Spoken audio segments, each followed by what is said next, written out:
Assalamu alaikum. Peace to you all. My name is Saba Ahmed. I'm a law student at American University. I am here to ask you a simple question. I know that we portray Islam and all Muslims as bad, but there's 1.8 billion Muslim followers of Islam. We have 8 million plus Muslim Americans in this country, and I don't see them represented here. But my question is, how can we fight an ideological war with weapons? How can we ever end this war? The jihadist ideology that you talk about, it's an ideology. How can you ever win this thing if you don't address it ideologically? Great question. I am so glad you're here, and I am so glad you brought that up because it gives us an opportunity to answer. What I find so amazing is since the beginning of this panel, which we are here about Benghazi attack against our people, not one person mentioned Muslims. We are here against Islam, or we're launching war against Muslims. We are here to discuss how 4 Americans died and what our government is doing. We were not here to bash Muslims. You were the one who brought up the issue about most Muslims, not us. And since you brought it up, allow me to elaborate with my answer. There are 1.2 billion Muslims in the world today. Of course, not all of them are radicals. The majority of them are peaceful people. The radicals are estimated to be between 15 to 25%, according to all intelligence services around the world. That leaves 75% of them peaceful people.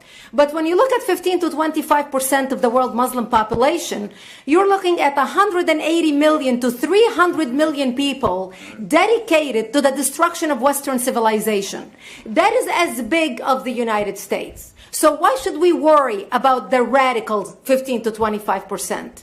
Because it is the radicals that kill. Because it is the radicals that behead and massacre. When you look throughout history, when you look at all the lessons of history, most Germans were peaceful. Yet the Nazis drove the agenda. And as a result, 60 million people died. Almost 14 million in concentration camps. 6 million were Jews. The peaceful majority were irrelevant. When you look at Russia, most Russians were peaceful as well. Yet the Russians were able to kill 20 million people. The peaceful majority were irrelevant.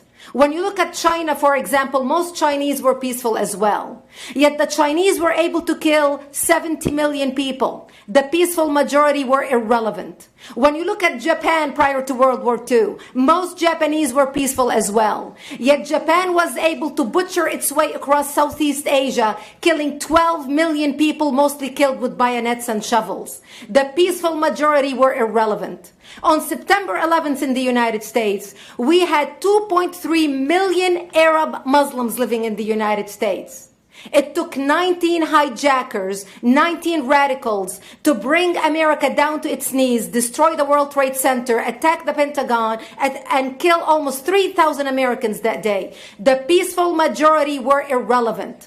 So for all our powers of reasons and us talking about moderate and peaceful Muslims, I'm glad you're here. But where are the others speaking out? And since you are the only Muslim representative,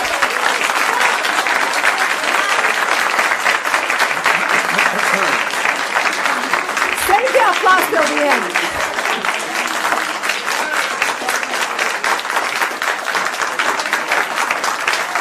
Thank you. Thank you. And since you're the only Muslim representative in here, you took the limelight instead of speaking about why our government, and I assume, are you an American?